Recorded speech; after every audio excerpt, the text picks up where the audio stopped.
Carrie Kerner of Westport, Connecticut had her first child, Chloe, a year ago. And ever since, she's been paying close attention to what's in Chloe's baby food.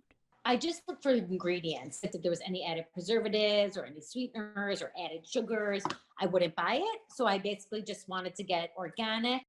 But one thing she says she and her husband, Brian, who is a doctor, never worried about was whether the baby food contained toxic metals. That's the least thing a mother wants to think about. You're already worrying about choking and about what goes into these foods.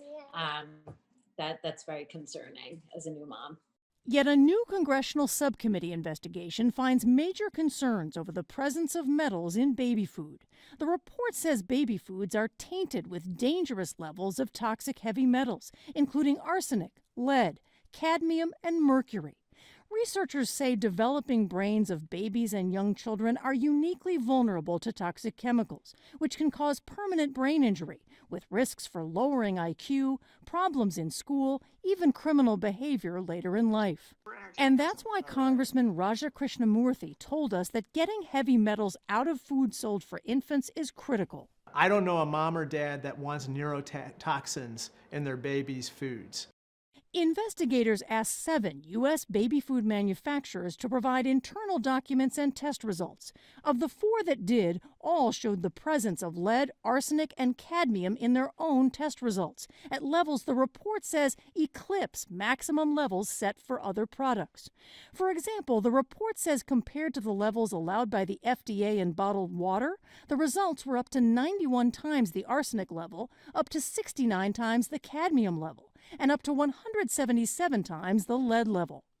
We asked all 7 companies for comment. Those who responded said they are committed to safety. All told us they either comply with government standards, have developed their own internal quality and testing standards, or both. And several said they are part of the Baby Food Council, a group formed with the goal of voluntarily reducing heavy metals in baby foods.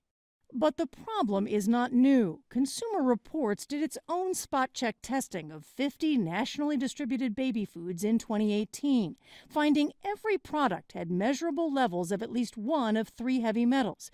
2/3 had worrisome levels of at least 1 heavy metal. Consumer Reports' James Dickerson says parents should not panic but take steps. That's the real big issue.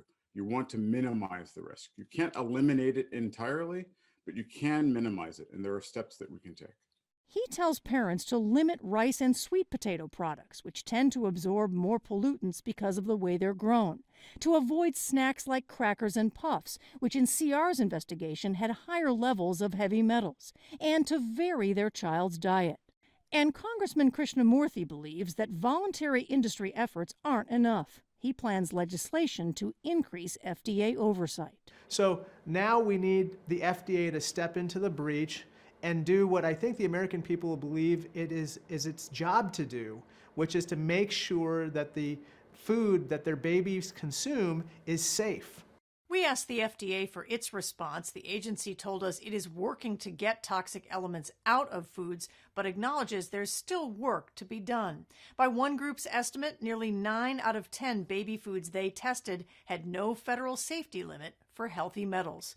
Anna Werner, CBS News, Berkeley, California.